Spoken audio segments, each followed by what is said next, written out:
Friends, मैं doctor उपासना त्यागी स्वागत करती हूँ आप सभी का अपने YouTube channel doctor mom remedies में। आज हम बात करेंगे कि जब घर में बच्चे होते हैं तो उनको बार बार कफ एंड कोल्ड होता रहता है, खांसी की दिक्कत होती रहती है। तो इसमें हम क्या कर सकते हैं कि जिससे ये परेशानियां बच्चों को बिल्कुल भी ना हो, या हमें कैसा समय पे किस समय पे हमें डॉक्टर को दिखाना चाहिए, ऐसी क्या कंडीशन है कि हमें एकदम से बच्चे को तुरंत मेडिकल एडवाइस के लिए लेके जाना चाहिए।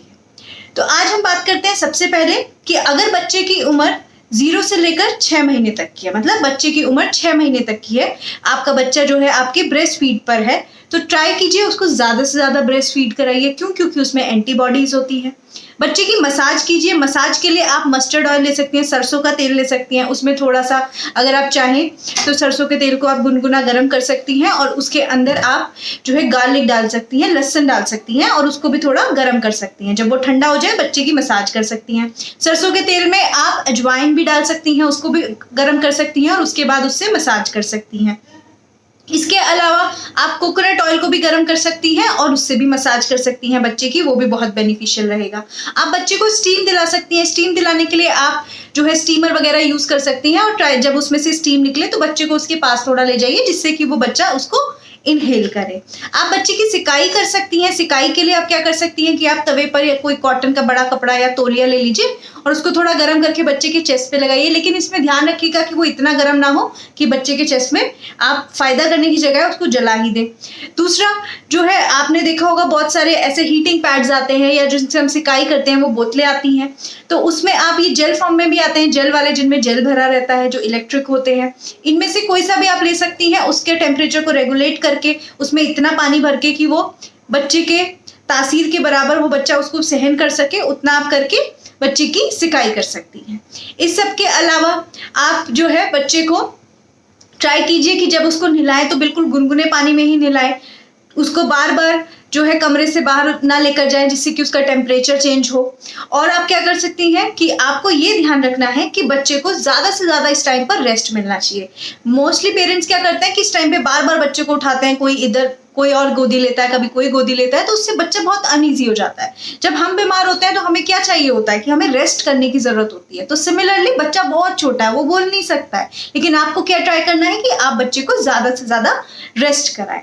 इसके अलावा आप अगर बच्चे की उम्र 6 महीने से बड़ी है, बच्चा जो है लिक्विड ले सकता है, तो आप ट्राई कीजिए उसको ज्यादा से ज्यादा पानी पिलाइए। आप उसे काढ़ा दे सकते हैं, सूप दे सकते हैं, किसी भी फॉर्म में आप ट्राई कीजिए कि उसके अंदर ज्यादा से ज्यादा पानी जाए।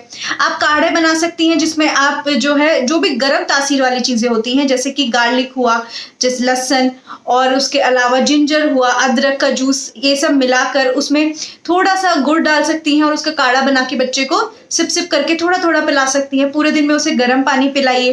बच्चे की आप 6 महीने से ऊपर के बच्चे की भी मसाज कर सकते हैं। हनी भी आप दे सकती हैं, लेकिन हनी हमेशा 1 साल से बड़े बच्चे को देना चाहिए, उससे नीचे के बच्चों को नहीं देना चाहिए, क्योंकि उनका डाइजेस्टिव सिस्टम उतना ज्यादा डेवलप नहीं होता कि वो हनी थोड़ा हैवी हो जाता है उनकी गट के लिए, तो वो उसको प्रोसेस नहीं कर पाता है। दूसरा आपको क्या करना है कि एक थेरेपी होती है जिसको हम बोलते हैं कंगारू थेरेपी। कंगारू थेरेपी क्या है? जिसको में हम क्या करते हैं कि बच्चे के कपड़े उतार के उसको मदर ब्रेस्ट से लगाते हैं, स्किन टू स्किन देते हैं। लेकिन ऑलरेडी बच्चे को ठंड लगी हुई है तो आप उसके कपड़े उतार देंगी और ये कंगारू थेरेपी देंगी तो वो उसको बेनिफिट करने की जगह नुकसान करेगा। तो हम मॉडिफाई कंगारू थेरेपी देते हैं जिसमें हम बच्चे के गाल को मदर ब्रेस्ट से टच करते हैं। इससे एक तो बच्चे को, क्योंकि वो ऑलरेडी बहुत डिस्कम्फर्ट में है, तो कंफर्ट होता है, वो मदर की स्किन से टच हो रहा है, टेम्परेचर रेगुलेट होता है और उसको थोड़ी वार्मथ फीलिंग आती है। दूसरा, बच्चे जो होते हैं उनको कितने कपड़े पहनाएं, ये क्वेश्चन पेरेंट्स का बहुत रहता है। कई बार इतना ओवर बच्चे को कपड़ा पहना देते हैं कि वो उससे अनईजी हो जाता है, या कई बार बहुत कम कपड़े पहना देते हैं जिससे बच्चे को ठंड लग जाती है। तो इस सब में क्या किया जा सकता है?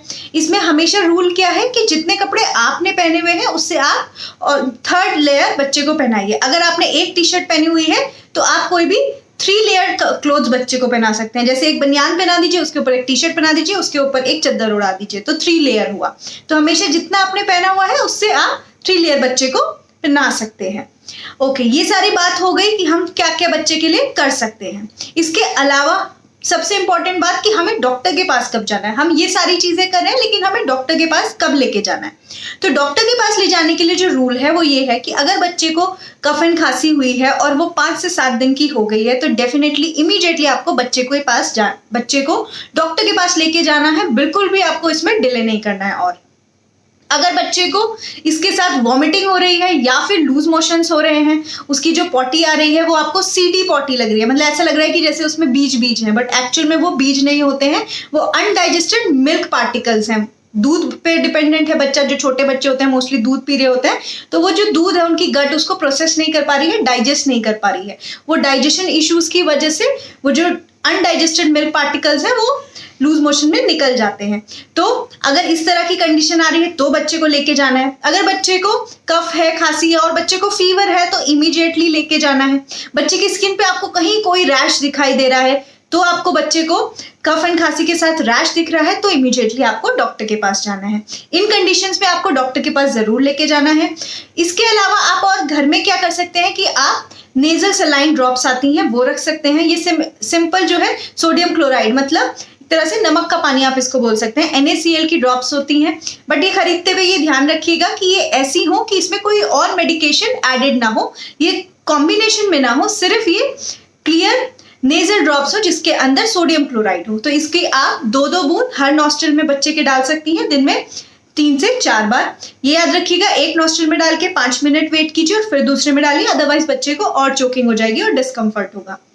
इसके अलावा अगर मैं आपसे बोलूं, बहुत सारे पेरेंट्स और बहुत सारे डॉक्टर्स भी ये बोलते हैं कि कई बार आप विक्स लगा सकती हैं, बट मैं बिल्कुल सजेस्ट नहीं करूंगी आपको विक्स लगाने के लिए, क्योंकि अगर आप बड़े भी हैं और आप विक्स लगाएं तो आपको पता चलेगा कि वो जलता है, वो डिस्कम्फर्ट देता है। तो क्या इतना छोटा बच्चा जो बोल नहीं सकता, बता नहीं सकता कि वो कितना अनकंफर्टेबल हो रहा है, आप विक्स उसके लगा सकती हैं। तो मैं तो बिल्कुल इसको रेकमेंड नहीं करती हूँ कि आप विक्स लगाइए। इसके अलावा आप जो है इस तरह के रोल ऑन्स आते हैं और बहुत सारी कंपनी के आते हैं, मेरे पास ममा अर्थ है, इसको आप जस्ट ऐसे रोल ऑन करके बच्चे के लगा सकते हैं और ये विक्स वेपोरव की तरह ही काम करता है, लेकिन ये ब्रीथ इजी करके नाम से आता है। ये ममा अर्थ का है, ब्रीथ इजी, कोई स्पॉन्सर्ड वीडियो नहीं है। आप जो है विक्स का भी बेबी रब आता है, बेबी रब के नाम से आता है, वो बेबीज के लिए बना है। तो आप ऐसा रब यूज कीजिए जो स्पेशलाइज्ड हो बेबी के लिए, अदरवाइज जो बड़ों वाला होता है वो बहुत स्ट्रांग होता है, बच्चे की स्किन बहुत डेलिकेट है, बच्चा इतना स्ट्रांग फ्रेग्रेंस नहीं ले सकता, उसको और डिस्कम्फर्ट होने के चांसेस होते हैं।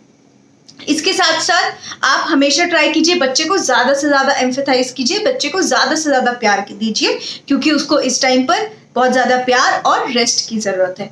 अगर कोई भी इस तरह की कंडीशन आ रही है जो मैंने मेंशन की है तो इमीडिएटली डॉक्टर के पास जाइए, अदरवाइज आप घर में जो मैंने नुस्खे बताए हैं उनको आप यूज कर सकते हैं। हमेशा ध्यान रखिए कि अपने बच्चे को मॉनिटर करते रहिए। अगर आपको लग रहा है कि बच्चे की नाक हल्की सी चल रही है, 1-2 बार कफ कर रहा है, तो ये होम रेमेडीज है, आप इनको तभी से प्रिकॉशनरी स्टार्ट कर दीजिए, जिससे आगे जाके ऐसा ना हो कि कंडीशन वर्सन हो जाए और उसके बाद आप उनको स्टार्ट करें।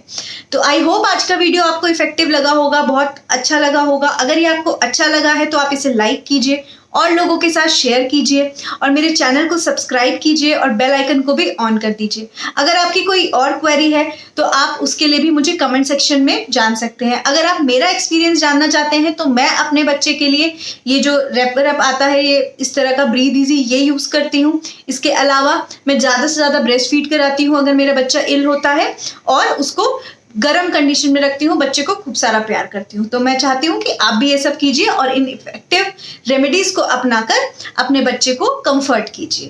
Thank you so much.